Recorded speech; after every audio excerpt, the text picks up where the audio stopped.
Olá, boa tarde, bom dia a todos e a todas. Eu sou Igor Sacramento, pesquisador em saúde pública pela Fiocruz. Estou com vocês aqui desde o início da pandemia da Covid-19, conversando e discutindo temas associados ao campo da saúde, muito marcados pelo contexto da pandemia que a gente vem vivendo nos últimos tempos. Nós estamos conversando aqui numa parceria com o Centro de Memória da Eletricidade, com diversos profissionais dos mais diferentes campos do conhecimento, das ciências da saúde e da vida, como da medicina, da biomedicina, biologia, enfermagem, mas também pesquisadores associados ao campo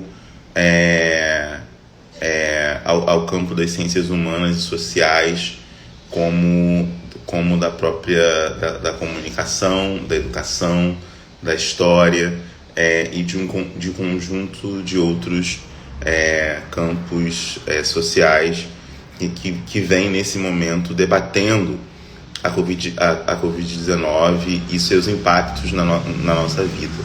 Então, o nosso objetivo ele é duplo. O primeiro deles é fazer circular um conjunto de informações sobre saúde baseadas em evidências, baseadas em pesquisas, baseada em um conjunto de conhecimentos que foram sendo produzidos diante da própria pandemia. E também um segundo objetivo é registrar para o futuro o nosso presente tão expandido por essa catástrofe que acomete o mundo inteiro.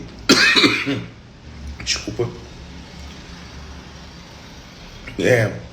Que acomete o mundo inteiro e de um modo muito particular se dá no Brasil. Então hoje nós vamos tratar de um tema que é de extrema relevância e que é mais um dos temas que foram muito ressaltados e que participam muito do debate sobre o Covid-19, que é o da segurança alimentar. Diante da Covid-19 a gente vive também uma grave crise econômica no país e que tem feito com que muitas pessoas não possam ter condições hoje de alimentação saudável, de condições, ou mais especificamente e problematicamente também não ter condições de se alimentar e ponto. O Brasil retoma aí o seu lugar no mapa da fome, e a gente vai conversar um pouco sobre essa dimensão da segurança alimentar, a insegurança alimentar, a soberania nutricional, quais são as suas relações e conexões dos campos da nutrição e da alimentação com o campo da comunicação, da educação e da saúde, a partir da trajetória da Juliana Dias, que aceitou o nosso convite, a quem eu agradeço por ter aceitado participar dessa live. Ela que atualmente realiza pós-doutorado com Bolsa CAPES no programa de pós-graduação em Educação e em Ciências da Saúde e Saúde do Instituto NUTS da Universidade Federal do Rio de Janeiro, e atualmente é credenciada como professora colaboradora do mesmo programa de pós-graduação. Realizou seu doutorado em História das Ciências, das Técnicas e Epistemologias vinculadas à COP, o FRJ, e o mestrado em Educação em Ciências e Saúde também pela UFRJ, graduada em jornalismo pela faixa. Ela atualmente é pesquisadora do grupo de estudos sobre desigualdades na saúde e na educação, do Laboratório de Currículo e Ensino, onde atua especificamente na linha Mediações Socioculturais nas Ciências na Saúde e na Saúde. E ela vem desde 2014 coordenando um curso de extensão na faixa, Faculdade Hélio Alonso, um curso de extensão de jornalismo gastronômico. Tem diversas pesquisas que se dão na interface especificamente entre comunicação, educação e saúde, como alimentação e cultura, educação e saúde, agroecologia, mídia e desinformação, epistemologia e complexidade. Nós vamos conversar um pouco sobre a trajetória da Juliana, sobre seus principais temas de pesquisa e focar especificamente nessa dimensão da segurança alimentar no contexto da Covid-19. Mais uma vez é um prazer poder recebê-la. Enquanto a convido para a nossa conversa aqui, eu gostaria de dizer a todas que estão assistindo que podem fazer comentários e perguntas que ao longo da nossa conversa eu vou passando para a Juliana. Bom, Juliana, muito obrigado por ter aceitado o convite para participar dessa conversa. É um prazer poder contar com você aqui. Peço desculpas a você e ao público pelo atraso, tive problemas domésticos aqui, tive que resolver, enfim, essa coisa do trabalho, nosso trabalho também ser a nossa casa, é bem complicado, então eu tive que ver infiltração e não sei o que, uma coisa, incidentes domésticos, então peço desculpas pelo atraso. Bom, primeiro eu gostaria de agradecer enormemente por você ter aceitado o convite, para a gente poder conversar. Eu já conhecia seu trabalho antes, eu passei a encontrar com a bibliografia, quem eu lia quando a gente participou de uma banca juntos, e aí dali surgiu a ideia de conversar, a gente conversar para falar mais sobre sua trajetória e sobre as temáticas que você vem desenvolvendo. Mas queria que você falasse um pouco sobre essa própria trajetória, como é que se deu esse encontro ao longo da sua vida entre a comunicação, a educação, a ciência, a saúde, como é que se foi dando, né, uma trajetória marcada pela interdisciplinaridade, né, como a sua. Queria que você falasse um pouco sobre como é que se foi dando, como é que esses encontros foram se dando na sua trajetória, você foi encontrando os temas, foi sendo encontrada pelos temas, que também acontece. Queria que você falasse um pouco disso. Bom dia, Igor. Bom dia quem está nos acompanhando por aqui. Eu agradeço o convite, a oportunidade desse diálogo, dessa conversa. Também acompanho o seu trabalho já há algum tempo na área de comunicação e saúde. E é um prazer estar aqui com você, Igor, para a gente bater esse papo, essa conversa sobre esses temas que são temas que nos afetam aí diretamente. A minha história, eu costumo dizer que a comida nos proporciona encontros com saberes e pessoas, né, que vão nos ajudando a tecer essas redes, esses caminhos, né, que no início não eram tão definidos, mas que a comida vai ali nos conduzindo. Então eu começo a me interessar pela comida, assim, pelo tema da comida, observando meu pai. Meu pai é nordestino, paraibano, e a questão da comida sempre foi algo muito importante na mesa, quando ele preparava ali as refeições aos domingos para matar a saudade, né, do sertão, matar a saudade da sua terra. E eu fui entendendo ali essa relação entre comida, cultura e fome, porque ao mesmo tempo que ele preparava ali as refeições que matavam a saudade, ele também explicava que aquela comida que estava na mesa era motivo assim, de alegria e agradecimento, porque ele passou por um tempo de escassez, de seca. Então, eu fui entendendo ali que a comida era mais do que matar a fome, né? Mesmo na minha infância, aquela curiosidade foi ali despertando. E eu gosto de falar desse início, porque realmente eu acredito ao meu pai esse olhar para a comida a partir da cultura, a partir de outros saberes, para além ali dessa alimentação estritamente biológica, né? Mas reunindo ali o biológico e o cultural. Então, essa curiosidade pela comida foi me despertando também por buscar as suas histórias, né? Buscar aí o que mais eu podia compreender a partir dessa relação. E aí o Fischler, ele fala que a gente come o alimento em si, mas também come imaginários. Então, aí eu fui aprendendo que esses imaginários tinham algo assim, muito ligado à nossa vida, né? Ao nosso cotidiano, à nossa maneira de existir, à nossa maneira de se relacionar com pessoas. E aí a comida foi me conduzindo por esses caminhos, né? Eu escolhi fazer jornalismo, eu queria escrever sobre comida, esse era o meu objetivo primeiro, escrever sobre comida. Então, eu já entrei na graduação com essa proposta.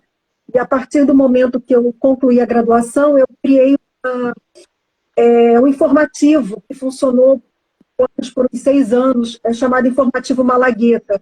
A gente conseguiu, junto com uma outra colega, jornalista, fotógrafa, a Carolina Amorim, a construir esse olhar para a comida. Então, a gente conseguiu começou a produzir matérias jornalísticas a partir desse olhar transdisciplinar. Então, a gente falava da comida a partir da relação com a economia, política, com o ambiente, vários temas ligados à nossa vida, né, com o cotidiano ali. Então, mostrar que a partir da comida a gente pode falar de saúde, a partir da comida a gente pode falar de injustiça, pode falar da relação com o meio ambiente, com a tecnologia, construindo aí um exercício mesmo, né, e que deu muito certo, esse olhar para a comida a partir dessa abordagem transdisciplinar. E aí a minha fome foi só aumentando, né? Eu entrei no movimento Slow Food, que me ajudou muito a compreender essa relação da comida do campo à mesa, né? Como um lugar que é político, que precisa entender as relações políticas e econômicas que estão ligadas ali ao sistema alimentar, né? E aí eu fui buscar a fome aumentando, eu fui buscar no NUS, né? Essa formação na área de educação em ciências e saúde, porque lá tinha um grupo, tem um grupo, né, que é o GEDES, que pesquisa sobre alimentação escolar. Então, foi onde eu consegui me encaixar e pesquisar nessa relação entre alimentação, cultura e comunicação, olhando aí para as relações de desigualdade, de fome, e por que essa comida, né, fala tanto para a gente. Né? A comida é comunicação e ela realmente comunica, né, muita coisa. A gente precisa estar atento a essa comunicação que é transverbal. E aí a fome foi só aumentando e a minha vida, assim, a partir da comida é que eu consigo enxergar todas as relações, né, existenciais, né, que a gente vive, né? Realmente a comida é o meu tema para enxergar o mundo mesmo. Exatamente, você falou muito de uma questão que eu acho que é importante de tocar, é justamente dessa relação que se dá entre alimentação, nutrição e comunicação. Eu vou falar primeiro desta relação, depois eu falo um pouco de outras, mas queria que você falasse um pouquinho mais sobre esse entendimento da alimentação, da comida, como comunicação. Queria que você falasse mais um pouquinho disso, né? O que isso significa quando a gente entende, que você já falou até citando o trabalho do Fischer, você falou, né, não entender a comida só como e a alimentação como um processo biológico, fisiológico, de saciar a fome e de nutrir o corpo, mas também cultural. Queria que você falasse o que significa partir disso e entender que comer é comunicar e que a alimentação também é um processo de comunicação, se dá em processo de comunicação. Queria que você falasse um pouquinho mais sobre isso. Sim, para conversar sobre esse tema, eu vou convocar aí a literatura, que me ajuda muito a pensar nessas relações. Então, tem um livro do Zé Rodrigues, que se chama O Cozinheiro do Rei, um romance que ele deixou escrito antes de morrer. Zé Rodrigues foi um grande compositor, né? Uma das músicas conhecidas dele é Casa no Campo, mas antes de morrer ele deixa esse romance escrito, que é uma história associada do Brasil a partir da alimentação. E ele traz a história de um menino índio chamado Pedro Caraí, que em determinado momento está brincando com os amigos no rio e bate com a cabeça numa rocha. Ele bate com a cabeça nessa rocha, ele é socorrido, é levado para a aldeia, né? A história se passa no sertão da Bahia, em Rio das Contas, na tribo dos Mungoiós, e a tribo toda se reúne para tentar reanimar esse menino. Enquanto ele está sendo reanimado, ele alterna momentos de consciência e inconsciência. E nesse momento, né, chega perto dele o mingau de tapioca com farinha de peixe, que foi preparado pela mãe dele. E o relato dele, contando como esse mingau vai chegando, vai entrando no organismo dele, eu tendo ali esse momento, essa comunicação que é sem palavras, é uma comunicação transverbal, porque ele vai descrevendo que a comida, o cheiro da comida já faz ele prestar atenção naquilo que está se aproximando. Então ele coloca todos os sentidos apostos, o corpo inteiro apostos para receber esse mingau. E ele fala que quando o mingau entra pelo organismo dele, enche o estômago de alegria e paz. A gente está falando de um alimento físico, material, quando entra, né, no organismo, enche de alegria e paz. E a partir desse mingau, né, que vai sendo incorporado, ele vai dizer que ele começou a pensar. Então, é que o Paulo Freire fala sobre a praxis, né, de estar o tempo todo atento a essa curiosidade de pensar sobre a prática que está à nossa volta. Então, ele fala que a comida fez ele pensar. A coisa mais bela da vida era dar de comer a quem tem fome. Então, Igor, eu gosto muito de usar esse trecho, de pensar nesse trecho para compartilhar essa ideia de que a comida é comunicação, porque o Pedro recebeu essa comunicação sem que fosse dada uma palavra. Ele só recebeu um prato de comida, um prato regional, um prato que tinha a ver com a sua história, com o seu território, com as suas origens, esse mingau de tapioca com farinha de peixe, disse muito mais, inclusive curou, né? Restaurou as suas forças, né? Físicas também, e mentais, espirituais. E o que me chama mais atenção é quando ele fala que a comida fez ele pensar. Então a comida serve para pensar, né? A comida nos ajuda a pensar as nossas relações com a terra, com o território, com os direitos, né? Da semente ao prato. Então, quando a gente pensa que comida é comunicação, é nesse sentido, de nos fazer pensar nas nossas relações com o meio ambiente, com o território que a gente vive, com as pessoas que estão à nossa volta.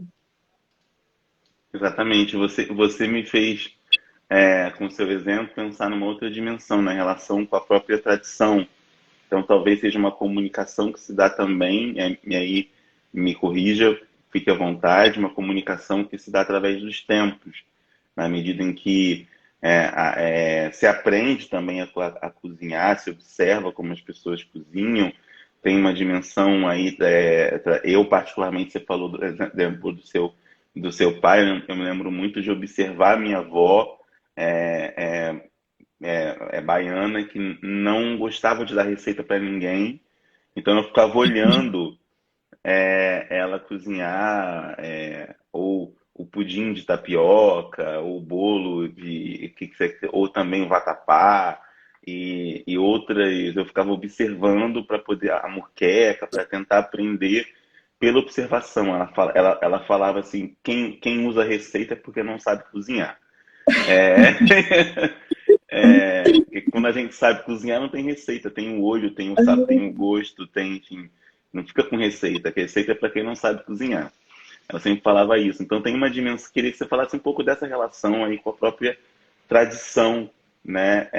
E que se essa relação também é uma forma de comunicação da alimentação, na sua relação com a tradição, se isso também se dá com uma forma comunicacional também, se você vê assim ou não, fica à vontade para comentar.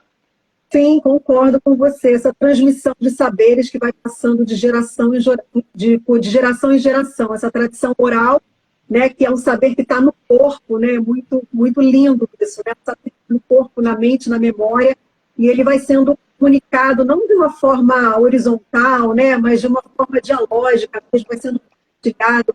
E quando você traz esse exemplo aí da sua avó, é muito interessante, porque a gente aprende também só observando, só memorizando. Então, certamente você partiu aí na sua memória alguns gestos, algumas preparações, algumas formas de fazer, que também fazem parte desse processo comunicativo de transmitir saberes.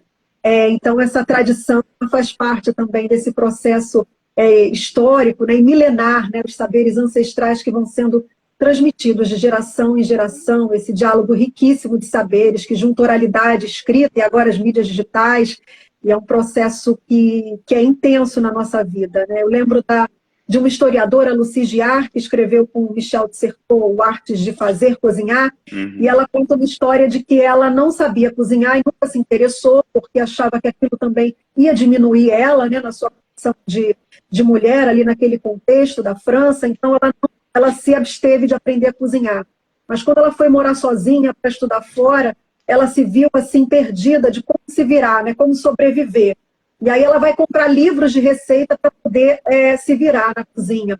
E quando ela começa a ler as receitas, ela começa a lembrar, né, da família dela, das mulheres da família dela cozinhando. Então ela fala que teve assim um déjà vu de lembrar dos detalhes, né, dos utensílios, dos chiados, dos sons da cozinha. E ela falou assim, olha, aquilo tudo estava guardado no meu corpo, mas eu não sabia. Só quando eu deparei com a situação é que eu vi que aquele saber estava ali entranhado em mim. Então, esses saberes do corpo, eles vão também sendo transmitidos, né? Pelos gestos, pelos cheiros, né? Quando a gente passa por um cheiro, né? Isso evoca lembranças, convoca o passado, são essas transmissões orais e escritas que vão sendo geradas aí há milênios, né? Então é muito lindo ver essa comunicação tão potente. Exatamente. E tem uma outra dimensão que é mais tratando de outra relação interdisciplinar do seu trabalho, que é com a educação. Eu queria que você falasse um pouco dessa sua experiência da relação entre alimentação com educação e saúde. Queria que você falasse um pouco disso e da a importância que isso tem, né? A gente vai chegar em temas mais complexos, mas a importância na dimensão do próprio se alimentar, mas também saber conhecer um pouco sobre o que está se alimentando, de que maneira, como pode se alimentar de maneira adequada. Eu não vou usar o termo melhor ou pior, mas de maneira, né, mais adequada diante de contextos específicos, sociais específicos, né? Eu fico me lembrando de uma certa teimosia, às vezes, ou insistência do saber biomédico com algumas determinadas tipos de fontes alimentares, como um excesso de grãos quase nórdicos, europeus, assim, que a gente nem tem tanto, ou, por exemplo, no uso da castanha, né? Que é muito caro em alguns países, em algumas regiões do Brasil, é muito caro castanha de caju, né? E isso está como parte da alimentação ou pela recomendação e o arroz ser demonizado. É claro que existem ondas nesse processo, né? Que hoje se reconhece os benefícios do arroz com feijão, mas por muito tempo foi muito demonizado, vilanizado como culpado pela engorda da população e etc. Quando tem outras questões aí do excesso de processamento dos nossos alimentos cada vez mais ultraprocessados. Queria que você falasse um pouco disso, da importância da educação em saúde nas suas interações com a alimentação. Como é que você vê esse campo aí de estudos, que obviamente é um campo de estudos, mas também é um campo de ação, né? Queria que você falasse um pouco disso a partir da sua experiência. Sim, Igor. O Paulo Freire nos ajuda a entender que comunicação é educação, né? E a educação está centrada no diálogo. Isso, quando a gente pensa em termos de sistema alimentar, de práticas alimentares, isso é muito valioso, porque, como você trouxe aí na sua questão, né, a gente tem historicamente práticas que são hegemônicas, né, que determinam, né, o que se deve comer, o que se deve comer. Isso não só pela mídia, mas também parte de um pensamento colonial, né, que se instaura, né, no país, né, na América Latina, né, de considerar que tudo aquilo que não é produzido, né, que não parte do conhecimento ocidental, não tem o mesmo valor, não tem o mesmo lugar na mesa, nas práticas, na história, na cultura. Então, a gente tem aí todo um processo de imprinta cultural, né, essa descaracterização, esse silenciamento dessas práticas alimentares, em detrimento de um conjunto de práticas que se julga ser superior, né? Inclusive, de uma comunicação funcional, né, a partir da publicidade, do marketing, que vai aí determinando, delimitando quais são os saberes, os sabores, né, que realmente podem fazer sentido na nossa mesa, né? E aí, quando a gente olha para o campo da educação alimentar e nutricional, que é um campo que passa por vários momentos na história, desde uma educação que é vertical, né, que determina, né, que quer higienizar as práticas, então você só pode comer dessa forma, isso não pode, isso não é adequado, né, até uma educação alimentar que vai se construindo a partir do diálogo dos movimentos populares, dos movimentos ligados à soberania e segurança alimentar, que vão olhando aí para as práticas alimentares como práticas que demandam processos de educação que sejam problematizadores, que sejam emancipadores, né, que deem autonomia, que olhem para a construção dos saberes no território. Então, esse processo de educação alimentar, ele está muito ligado a um processo de educação em saúde que também vem se conformando historicamente como um lugar onde esses saberes precisam ser colocados de forma plural, né? Não de uma forma hegemônica, de uma forma que vai aí desconsiderar um saber em detrimento do outro, hierarquizar um saber em detrimento do outro. Então, a gente tem, por exemplo, o Marco de Educação Alimentar e Nutricional, que foi publicado em 2013, que traz aí um avanço para considerar a cultura, vai considerar a culinária, vai considerar os saberes regionais, vai colocar a comunicação central para se promover educação alimentar.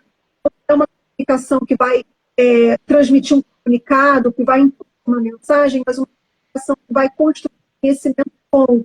Então, a gente percebe que, numa história mais recente, a partir quando surge o conceito de segurança alimentar e nutricional, a partir do da de 80, né, 86 especificamente, depois 96, quando surge mais forte a discussão de segurança alimentar e nutricional, vai se conformando a ideia dessa educação alimentar e nutricional que precisa dialogar, precisa considerar o saber do outro. Não pode partir do princípio que o outro precisa receber esse conhecimento alimentar, que toda a experiência dele com a alimentação é inválida, né? Eu comecei aqui conversando com você da minha experiência, né, da minha experiência com a alimentação, né? Você compartilhou a sua. Então, nós temos experiências com a alimentação, porque a gente faz isso desde que a gente nasceu, exatamente, né? A boca é o lugar de falar e ao mesmo tempo. A gente primeiro se expressa pedindo comida antes de qualquer coisa, né? Desde o ventre. Então, a gente tem as nossas experiências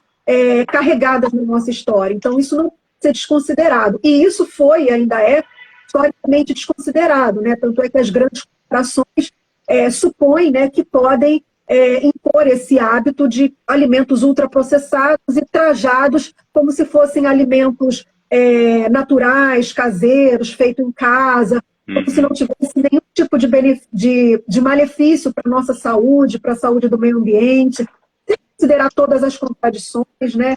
Então, o alimento ultraprocessado, ele vem aí se trajando dessa comunicação mercadológica para se parecer com aquilo que a gente tem aí na nossa experiência genuína que a gente compartilhou aqui. Aquilo que a gente vai aprendendo com a nossa ancestralidade, os nossos grupos familiares, então, o tempo todo vem tentar captar essas relações, né, que são relações muito, que estão ligadas ao vínculo, né? Uma coisa que é interessante a gente colocar aqui quando pensa em comunicação é esse vínculo. O Sodré vai falar sobre os vínculos que são de carne, corpo e afeto, né? E que a natureza é fundamental aí da comunicação, é o vínculo. Não esse vínculo comercial, mas um vínculo ligado aos laços, né, comunitários, aos laços societários. Então, assim, eu entendo a alimentação como essa relação que está totalmente vinculada à nossa maneira de ser, existir, produzir, comer. E aí, quando a gente tem uma alimentação que vem se sobrepor a isso, a gente tem invasão, manipulação, a gente tem uma série de ameaças mesmo à nossa vida, né? Nossa vida, seja ecológica, como a nossa vida individual. Então, a educação e a comunicação, elas cada vez mais vêm caminhando junto dentro do que a gente entende por segurança alimentar e nutricional, soberania alimentar. Só colocando um exemplo aqui, para mim é muito emblemático nessa minha trajetória, né? É o campo da agroecologia, quando eu me deparei com o campo da agroecologia, porque o conhecimento agroecológico, né, o conhecimento sobre as nossas paisagens, as nossas experiências com o meio ambiente, com as pessoas, eles são construídos coletivamente. E a agroecologia parte dessa construção coletiva sobre o conhecimento das formas, né, que a gente se alimenta, dos nossos sistemas alimentares. E esse conhecimento está entrelaçado com uma comunicação popular e uma educação popular. Então, essa perspectiva, Igor, da construção do conhecimento pela via da comunicação e da educação popular é o que mais tem me motivado a pesquisar e a escrever nesse campo mais amplo, né, que é da soberania e segurança alimentar e nutricional. E aí a gente pode trazer a educação em saúde, a educação alimentar e nutricional, né, trazer aí a educação em ciências, uma série de processos educativos e comunicativos, mas que precisam ser formados e que precisam ser olhados a partir dessa relação da comunicação, da educação, uma perspectiva popular, né? E essa perspectiva popular significa uma perspectiva que faz parte das classes populares, né? E que tem esse propósito de mostrar outras alternativas possíveis. Então, assim, o ultraprocessado é uma maneira de se processar alimentos. O agronegócio não é uma maneira de se produzir alimentos, até porque já se mostrou aí uma série de contradições desse sistema alimentar que é, ao mesmo tempo, moderno e colonial, porque atualiza práticas, né, que vão totalmente contra aquilo que a gente percebe, né, em relação à desigualdade, iniquidade, educação ambiental, tudo aquilo que fere o que a gente tem de comum, né? Exatamente, exatamente. Eu estava, enquanto estava falando aqui, estava anotando algumas questões muito importantes. Eu acho que uma delas é em relação a um certo processo também, não desconsiderando essa questão dos alimentos ultraprocessados como sendo totalmente os vilões da história. Eu acho que tem uma questão que você colocou logo no início da nossa conversa, isso tem muito a ver com questões de desigualdade, né? O acesso a uma alimentação mais orgânica, mais livre de agrotóxicos, mais livre de um conjunto aí de processamentos, né, que acabam retirando nutrientes e etc., que são tão importantes para a saúde individualmente e coletivamente também, não só individualmente, não só desse indivíduo biológico, mas também da coletividade. Não é uma questão someramente, parece que é uma... Às vezes essas narrativas, e aí você pode me aumentar, parece que é como se fosse uma culpa do indivíduo que escolhe mal, né? Mas é muito mais barato, tem uma questão de mercado, né, no sentido, né, mercadológico da coisa, tem uma questão do próprio mercado que é muito mais barato, às vezes, você comprar uma lasanha, né, e comer, ou frango empanado, que você não sabe se aquilo é frango mesmo, o quanto de frango tem naquilo ali, e fazer, ou salsicha, e etc., e comer, do que às vezes você conseguir acessar outros tipos, ainda mais no contexto de crise econômica que a gente está vivendo. Eu queria que você falasse um pouco sobre isso, quer dizer, e o quanto que esse pensamento agroecológico, né, que também é uma praxe, né, um pensamento e uma ação, pode ser uma alternativa para mitigar essas desigualdades em saúde e em alimento, que acabam também se reproduzindo na própria alimentação e na distribuição, aí no sentido amplo de distribuição de oportunidades de se alimentar com mais qualidade, com mais adequação, e aí repito a questão da adequação, respeitando tradições, respeitando um conjunto aí de questões, mas dando a oportunidade para que essas pessoas possam se alimentar de maneira mais adequada e mais rica, e com uma alimentação mais complexa, do que, às vezes, ficar em uma variedade muito pequena de alimentos que está muito marcada pela falta de recursos para acessar outros tipos de alimentos. Eu queria que você falasse um pouco disso, dessa relação da agroecologia com as suas formas de mitigar desigualdades sociais na saúde de maneira geral, mas na alimentação de modo específico. Sim, Igor. É interessante quando você traz essa questão da individualização da prática de comer, né? Então, esse alimento barato, né, esse alimento que é mais acessível, ele esconde uma série de externalidades, né? Esconde os custos reais desse alimento, né? De como ele é produzido. E aí a gente tem uma questão que você traz aqui, que é a questão da insegurança alimentar, que aumentou, né, exponencialmente aqui no país, né? O último dado que a gente tem da rede brasileira de pesquisadores de soberania e segurança alimentar vai colocar aí que no último trimestre de 2020, né, a fome e segurança alimentar, né, só com a insegurança nós temos 116 milhões de brasileiros e brasileiras, né, que sabem o que vão comer, né, ao longo do dia. E a fome atingindo aí a 19 milhões de brasileiros. E aí a gente pensa também nesse contexto, né, como você trouxe aí, né, essa comida, ela está ali acessível, ela está aí de forma mais barata. Então, a gente também tem que olhar os contextos. Então, nesse contexto, talvez aquele alimento que a gente desconsidere, né, por conta dos seus valores nutricionais, por conta de produzir injustiça, né, de produzir essa culpabilização, né, do indivíduo. Então, ele é responsável pela sua saúde, né? Então, você que não consegue comprar um alimento de melhor qualidade, de não entender, né, que a alimentação ela é política, porque esse alimento barato, esse alimento saudável, ele precisa estar acessível, né? Assim, o alimento ultraprocessado é acessível. Isso tem a ver com subsídios, com investimento, né, de governos, com políticas públicas, uma série de fatores, né? Para aquele alimento processado ali, né, ele foi privilegiado de diversas formas, desde a semente, né, que foi privilegiada, até as condições de produção, de preço, de mercado, de distribuição, né? Esse sistema alimentar que é fechado, né? Então, são monoculturas, grande escala, grandes processadoras de alimentos e grandes redes varejistas. Então, existe todo o contexto para aquele alimento ter privilégio ali nas prateleiras, né? E num contexto de fome, a gente não pode desconsiderar aquele alimento que a gente está falando aqui, que não é um alimento adequado, muitas vezes ele é a única opção de muitas pessoas que naquele momento não têm condições de se alimentar. Então, a gente tem que fazer essas ponderações considerando, né, o contexto que a gente vive, um contexto de muita iniquidade mesmo no campo da alimentação, né? De você realmente ter que considerar que, em muitas situações, é preferível que se tenha esse alimento do que não ter nenhum alimento. Então, isso também tem feito parte dos debates e das discussões, né? Como é que a gente fala de comida de verdade, que é um termo que começou a ser cunhado a partir de 2014, com o Guia Alimentar, nesse contexto que a gente vive hoje, né? Talvez a gente possa parecer arrogante, pedante, né? Comida de verdade, por quê? Né? Então, o que eu como, o que eu tenho acesso a comer, né, que é a salsicha que você deu exemplo, por exemplo, isso é lixo, né? Você está dizendo que eu como lixo.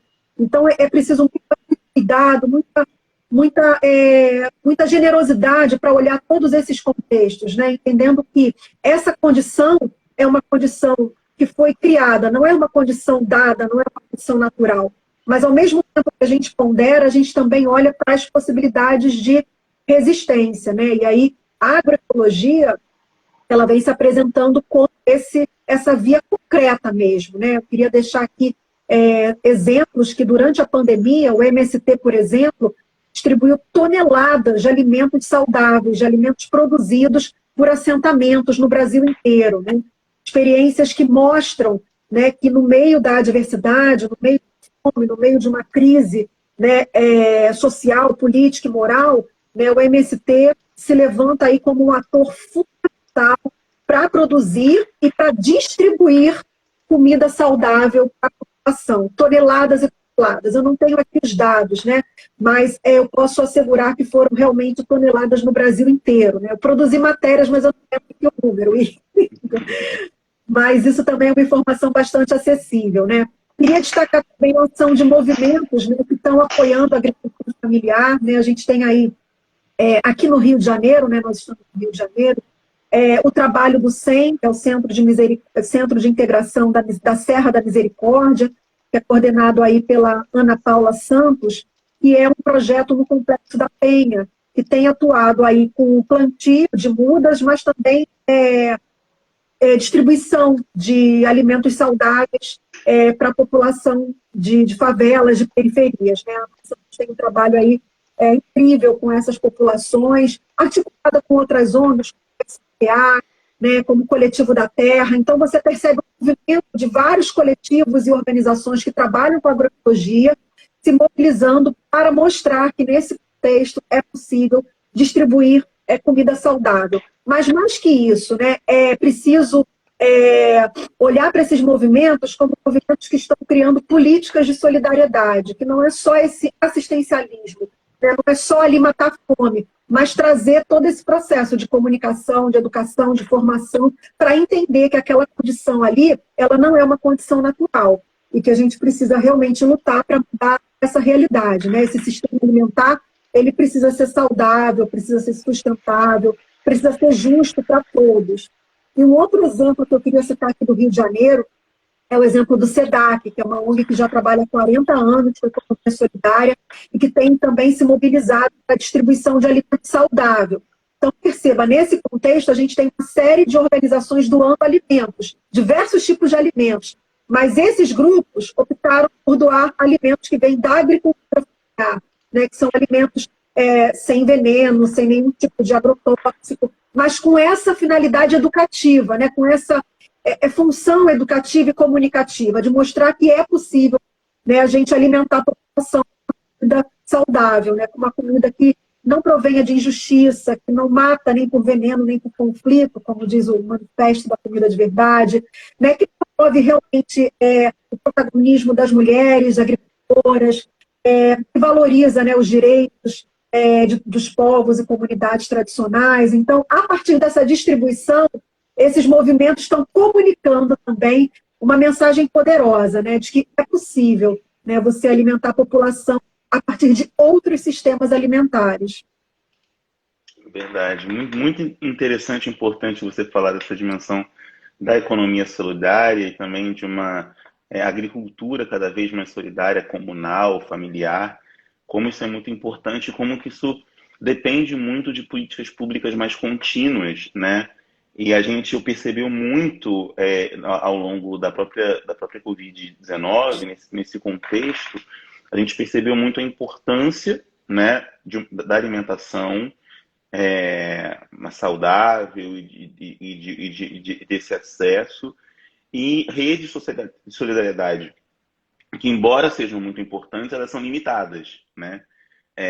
Sem políticas públicas que possam também garantir uma sustentabilidade, inclusive dessas redes de solidariedade, parcerias, etc., coisas que nos anos 90 e nos anos 80 e 90, muito tristemente, né, campanhas como o do Betinho, Brasil Sem Fome, etc., quer dizer, claro que é uma importância enorme, né, do Betinho e das campanhas, mas assim, triste observar,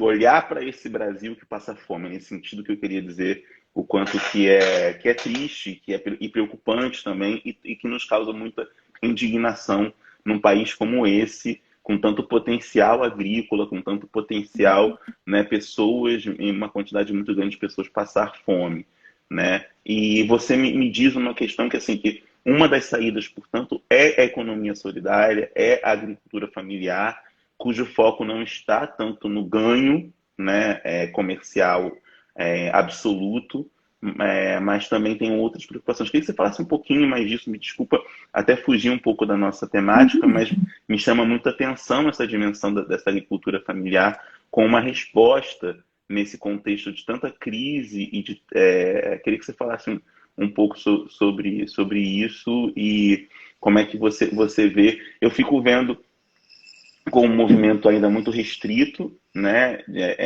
o acesso a algumas feiras, eu vou falar do Rio de Janeiro, né, que é a nossa realidade, então você tem algumas feiras de produtos orgânicos, de agricultura familiar, etc., que isso é muito interessante, realmente é um outro sabor, é um outro contato com a comida, né, com a alimentação, é outro sabor, você comer uma cebola, né, de outra natureza mesmo, digamos assim.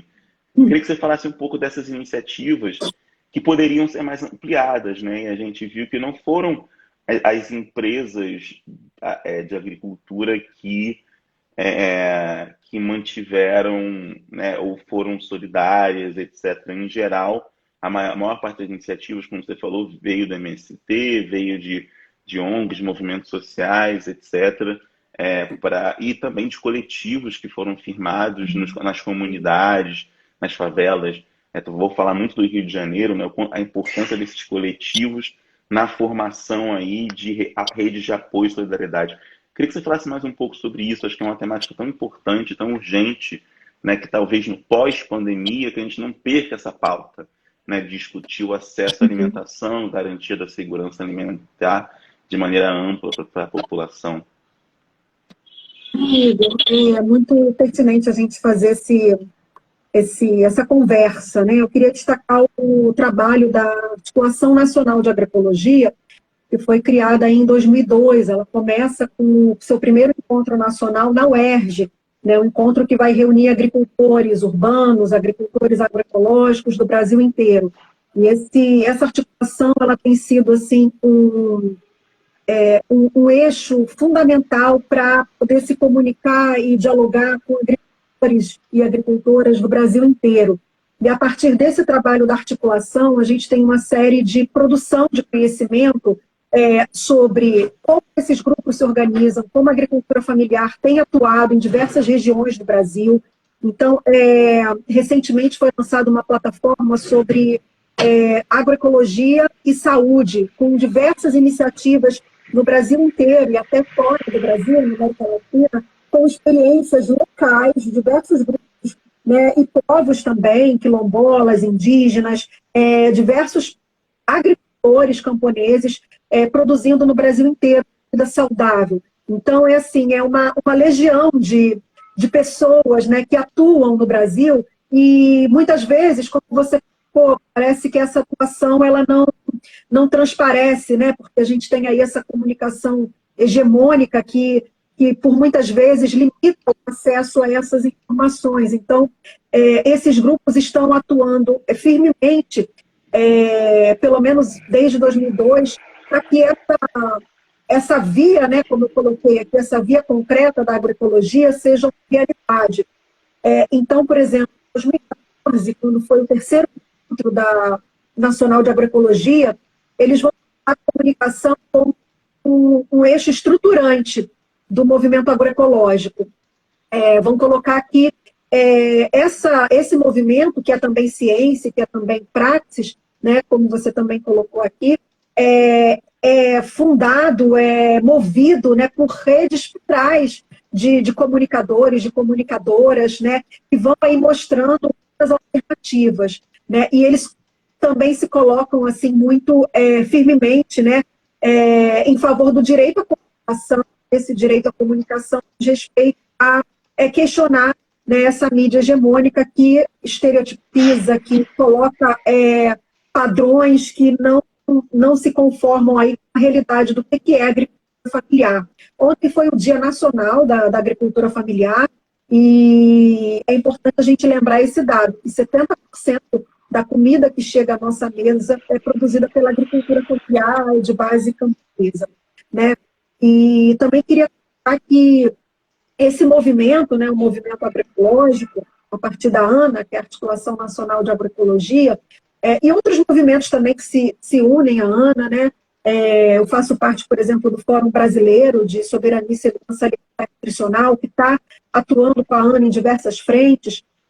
São movimentos que vão colocar no centro do debate que produzir alimento e produzir alimento saudável é uma realidade, não é algo que esteja no campo, né, da imaginação, mas eles mostram de forma concreta como é possível construir esse Brasil mais justo. E uma coisa que eu queria colocar aqui é que esse movimento, ele atua, né, junto com outros movimentos, mas com incidência política também, acompanhando, né, quais são os programas, os projetos de lei, as políticas que estão ameaçando, né, violando o direito à alimentação.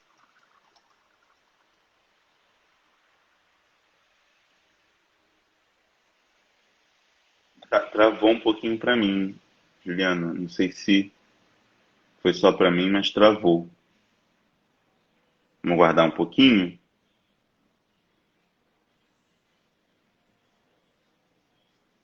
Mas travou. Para mim, travou. Não sei se ela retorna. Bom, eu acho que a Juliana caiu, gente. Vamos aguardar só ela retornar aqui. Pronto. Vou te chamar de volta.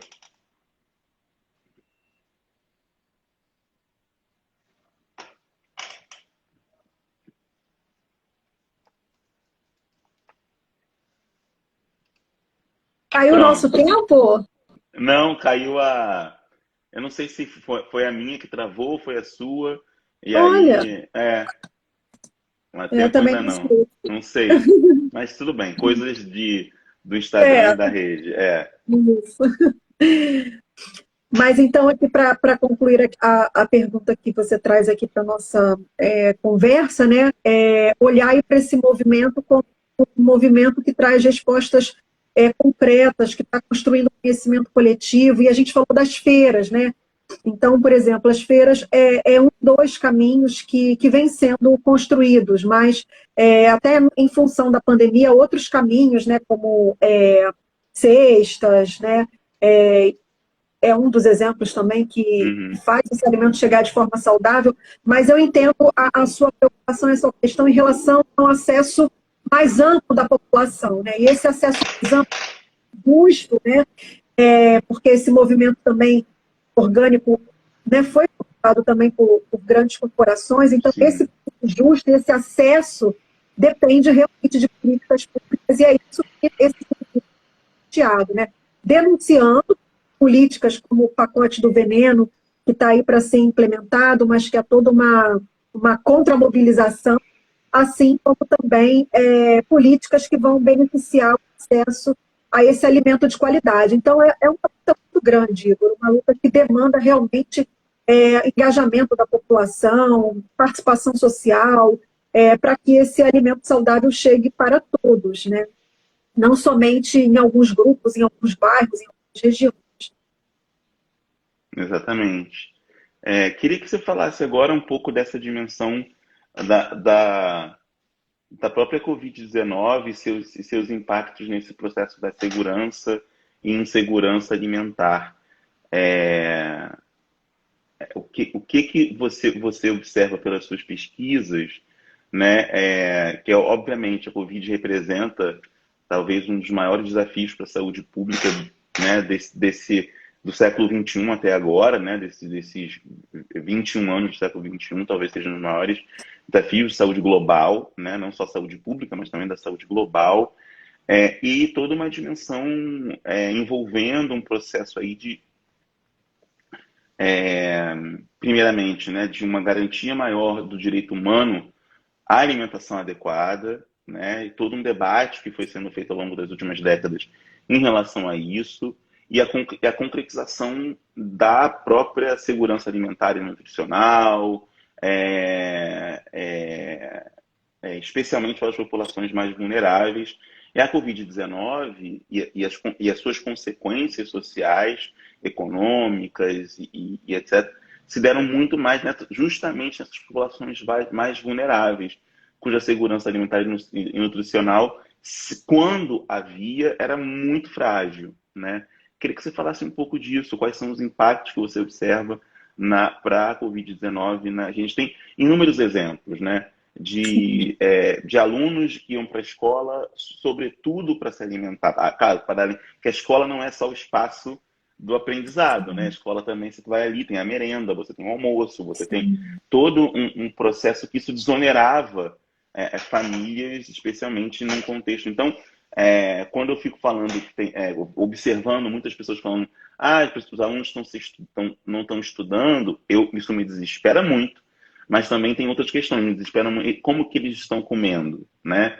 Porque você tinha uma dimensão de ir para a escola e ter a merenda, e ter o almoço, e ter, né, sobretudo em tempo integral, escolas públicas, tal, que isso amenizava a renda dessas famílias e garantia uma alimentação para essas crianças e adolescentes e jovens.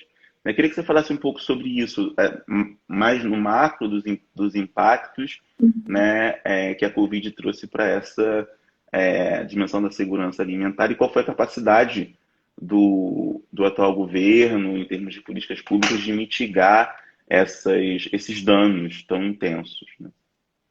Sim, Igor. Você traz aí um exemplo, foi o exemplo que eu acompanhei mais de perto, foi o exemplo da alimentação escolar por parte do Fórum Brasileiro, né, de Soberania e Segurança Alimentar. Então, desde o início da pandemia, já em março, o Fórum se mobilizou para lançar um manifesto, um documento, de que, pela defesa do direito à alimentação, principalmente dos escolares, né, porque essa realidade que você trouxe é uma realidade que realmente aumentou exponencialmente o contexto da fome, né?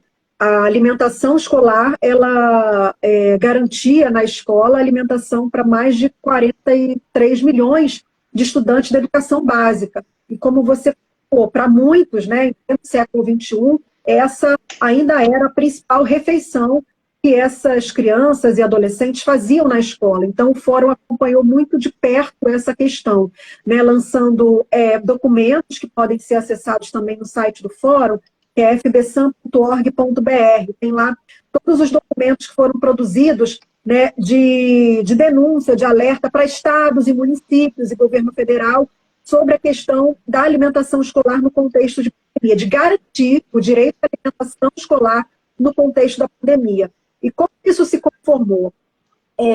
Essa alimentação, essa verba, esse recurso, né, que é um recurso federal que vem do FNDE, é um recurso que é repassado para estados e municípios para que a alimentação seja preparada na escola. Com o fechamento das escolas, né, o caminho que se construiu foi oferecer esses alimentos em forma in natura, né, então cestas de alimentos para as famílias. Alguns municípios ofereceram cartão com um valor por estudante, mas o que o Fórum Brasileiro foi entendendo, e outros movimentos também, é que nesse contexto de crise, né, ainda assim, muitos grupos ligados a essas corporações que produzem alimentos, né, que fornecem, que vendem alimentos, tentaram realmente se aproveitar desse contexto, né? Então, assim, ao oferecer cestas já prontas, que não fossem com alimentos da agricultura familiar ou alimentos saudáveis, porque a alimentação escolar ela tem todo um programa, uma legislação que determina que esse alimento tem que ser produzido, boa parte dele, a partir da agricultura familiar. Então, isso também acabou gerando prejuízos para a agricultura familiar, que fornecia alimento para a escola e deixou de fornecer. Então, essa ponta também passa a sofrer os problemas da falta de escoamento da sua produção e da fome. Então, olha quantos meandros a gente tem aí, né? A agricultura familiar que fornece para a escola passa a fornecer com muita fragilidade ou não fornecer, e aí tem se criar outras estratégias para se escoar essa produção, e, ao mesmo tempo, esse alimento que é fornecido in natura, há um interesse, né, em se aproveitar mesmo dessas condições. E muitas vezes esse cartão alimentação, que foi bastante questionado, ele passa a ser utilizado para comprar esses alimentos que são mais acessíveis e baratos e que cabem aí nessa verba que é oferecida, a falta dos alimentos, né? Então, o que os movimentos sociais fizeram, especialmente o Fórum e a Campanha Nacional pela Educação, foi criar o Observatório da Alimentação Escolar. É um site que também está disponível, né, que é um campo de ação da educação e da soberania alimentar e nutricional. Então, Igor, foi a primeira vez que esses dois campos sentaram para conversar, né, porque o campo da soberania e segurança alimentar acompanha e é proponente, né, das políticas de alimentação e nutrição que desencadearam aí a lei de alimentação escolar. Mas, por outro lado, essa conversa com a educação era próxima. Então, o Observatório da Alimentação Escolar marca aí essa parceria entre o campo da educação e o campo da soberania e segurança alimentar. E, a partir daí, eles estão fazendo uma escuta no Brasil inteiro, com estudantes, com professores, né, para entender aí essa alimentação tem sido, esse direito à alimentação tem sido violado, negado ou usurpado também. Porque quando a gente tem essa entrada de empresas que querem fornecer esses alimentos, já é um retrocesso, né? Porque a alimentação escolar ela já vinha crescente de ser o alimento mais saudável, mais adequado, produzido nas escolas, né? Sem o risco das grandes indústrias fornecendo esses alimentos processados. Contexto mais amplo, eles existiam, mas assim, com a lei, a monitoração, com o acompanhamento, né, desses movimentos, isso era muito mais restrito. Mas com a pandemia a gente teve aí uma grande fragilidade da alimentação escolar. E por mais que essas soluções, com o cartão, com as cestas, né, sejam soluções que, de certa forma, atendem, a gente percebe o quanto há uma apropriação aí desse contexto de tanta fragilidade, e seria uma oportunidade para escoar a produção da agricultura familiar, oferecer essas cestas. Em muitos municípios isso foi possível, aqui no Rio não, mas em muitos municípios do Brasil isso foi possível, né? Houve toda uma pressão para os municípios e governos, né, poderem oferecer essas cestas. Mas, por outro lado, o que prevaleceu mesmo foi o cartão e essas cestas prontas, com muitos ultraprocessados aí. E nessa questão da alimentação escolar, assim, é importante a gente pensar que essa alimentação é um direito e ela é fundamental para manter a saúde, né, e a qualidade de vida de muitas famílias, né? Muitas famílias realmente perderam essa possibilidade de alimentar seus filhos na escola, uma alimentação saudável, adequada. Isso, assim, muito, muito desafiador mesmo. E acho que no contexto da pandemia, a alimentação escolar é um lugar, assim, para a gente olhar com bastante atenção. Porque, como você falou, né, impactou diretamente na renda e na alimentação familiar. É verdade, diretamente. Eu fico pensando aqui, primeiro que nosso tempo passou muito rápido, não estou nem acreditando. E tem tanta coisa que eu pensei em perguntar e que eu gostaria de falar.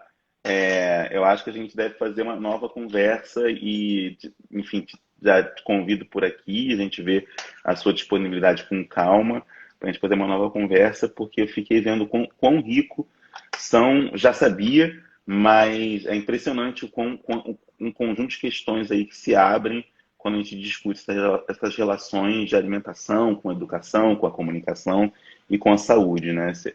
É um campo enorme de possibilidades. Queria te dar os parabéns pelas suas pesquisas e pelas suas ações, né? Você foi responsável também pelo guia de segurança, né? E fez parte da redação desse guia de segurança alimentar e nutricional. Queria que você falasse depois, que a gente conversasse sobre essa experiência, e aqui não vai dar tempo para falar, para a live não ficar muito grande e também não estourar o tempo que a gente combinou de conversa, e muitas outras questões que eu acho que a gente pode tratar sobre esse campo tão importante da agroecologia, discutir isso, discutir e as tensões e disputas que existem essa agroecologia, um agronegócio, e a alimentação adequada e saudável diante do incremento dos ultraprocessados e toda a sua sedução pela publicidade, inclusive, sedução de crianças e de pais e de jovens, enfim, são muitos e muitos temas. Mas além de parabenizar, gostaria de agradecer muito a sua participação, por poder compartilhar esse seu conhecimento, experiência, e também pelo trabalho que você vem prestando para a sociedade. Eu acho que é muito, muito importante. Queria agradecer mesmo, Juliana, e fica uma sensação de que a gente tem que conversar mais, porque são vários temas muito ricos, e te ouvir me fez ver o quanto tem ainda para a gente poder conversar. Queria agradecer, mas espero que a gente encontre disponibilidade para ter uma parte 2, que foi ótimo. Olha, vai ser um prazer, já podemos agendar. Fundamental essa conversa, aí. Obrigada aí pela oportunidade, pelo estudo, por esse tempo que a gente passou juntos aí conversando. Obrigado, foi muito bom para mim também. Anotei várias coisas aqui enquanto estava falando, aprendi muito sobre várias e várias coisas. Muito obrigado mesmo. Que você tenha uma boa semana, e também a todos e todas que estão aqui. Quem for assistir depois, peço que vai ficar disponível no canal do IGTV e também no canal no YouTube, da Memória da Eletricidade. Vocês podem utilizar como material didático para poder discutir, para conversar, para aprender mais. Acho que é importante que a gente circule o máximo possível fontes baseadas em evidências, em pesquisas. Isso é muito, muito importante, tá bom? Juliana, mais uma vez, muito obrigado. Muito obrigada. Um abraço a todos e a todas, especialmente a você. Tchau, tchau. Um abraço, boa semana a todos. Muito obrigada. Vamos fazer uma foto, Igor? Vamos. Você faz aí ou eu faço aqui? Deixa eu ver se eu consigo. Se você não conseguir, eu faço. Vou fazer Conseguiu? então. Vou fazer. Olha aí. Ih, não consegui ainda, peraí. Espera, se eu colocar só mais luz aqui, pronto. Tá.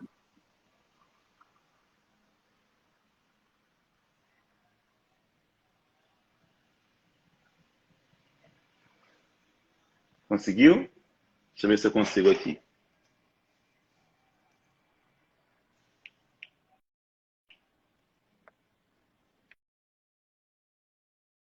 Conseguiu? Ai, não, não conseguia. Consegui, eu consegui agora. Consegui? Ah, então tá.